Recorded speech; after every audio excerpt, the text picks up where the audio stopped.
The Department of Homeland Security says a new California law banning federal agents from wearing masks to conceal their identity is despicable and a flagrant attempt to endanger officers.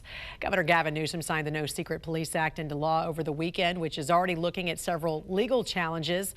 And joining us this morning to discuss is retired FBI Special Agent in Charge and head of the Chicago PD, Jody Weis. Good morning to you, sir. Great to see you. Good morning. Jody, Governor Newsom already getting plenty of backlash over this one. What's your thoughts? Well, I guess he's a proponent of the theory there is no such thing as bad publicity. But, Jan, this is ridiculous. And why is that? The supremacy clause. Federal law will trump state or local law. So I don't know what his vision is. Does he expect state or local officers to arrest federal agents? And then if they do that, will the federal agents arrest them for obstruction of justice? So there's not a police department in the state of California that's going to do this. But why is he doing this? The bigger question is, why is ICE wearing masks? Because assaults are up over 1,000%. And one of the favorite tricks on the left is doxing, to put the ICE agents at risk as well as their families. So this is political theater at best. Well, their lives are getting threatened, and legal scholars say the state's got no jurisdiction over what federal officers wear. However, as you mentioned, why is this only applying to law enforcement? Why isn't it extending perhaps to groups like Antifa? Why are they allowed to wear masks? Jan, that's hypocrisy to the nth degree. If you look at California Penal Code Section 185, it makes it a misdemeanor to wear a mask to evade arrest or escape during a crime. But here's the kicker. It doesn't apply to, quote, peaceful protests or demos, even if worn for anonymity or protection from doxing, which is the very reason Antifa claims they wear masks. So let's look at this picture. Antifa cites doxing as to why they need to wear masks. Newsom signs a bill prohibiting law enforcement from wearing a mask, which they do to prevent doxing. So where is his loyalty? It certainly isn't to law enforcement, and it doesn't appear to be to his constituents. Yeah, and the reason I bring this up is because yesterday President Trump designated Antifa as a major domestic terrorist organization. What does that even mean for law enforcement? Oh, I've been calling for this like years ago. This is exciting, at least to me. Now law enforcement can track the money. What's behind these groups? Who is providing material support to a terrorist group?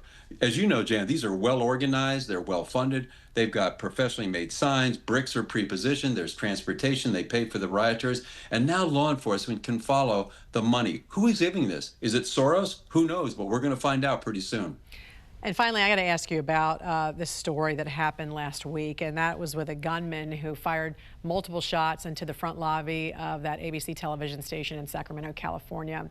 Now, we have since learned that the suspect had notes in his car referencing Jeffrey Epstein, FBI Director Kash Patel, Bongino, AG Pam Bondi, as well as an anti-Trump book. Now, the suspect was found, as we know, after surveillance video identified the vehicle and his license plate. So he was arrested, Jody, from local police. They were able to do some really good police work. They were able to locate him, arrest him, charge him. And then he was released and then taken back into custody again, this time, though, by federal law enforcement, by the FBI, okay? So here's a guy firing a deadly weapon into an occupied building, not once, but 3 times. And then he's out on bail? Is that how California law works? Jan, it sure looks that way, doesn't it? The cops did a great job. They identified the guy, arrested the guy within 24 hours. And then what happens? The judges let him out on bail. That is ridiculous. But this is why I love task forces. Besides the local, straightforward charges, there's also the federal charge, which is a federal crime, a felony, for the willful and malicious interference with the radio communications of a federally licensed broadcasting station. Now, that doesn't seem that exciting, but it's a 7-year felony with a $250,000 fine. And then with the feds involved, they've added 2 more charges. Apparently, one of the rounds were fired from a school zone. So now the feds added possession of a firearm in a school zone and discharging of a weapon in a school zone. Both of those are 5-year felonies with a $250,000 fine. So for this little stunt, this guy is looking at significant prison time if convicted. Retired FBI Special Agent in Charge and head of the Chicago PD, former head, Jody Weis. Always good to see you, sir. Thanks for joining us. Thank you, Jan. Have a great day. You too.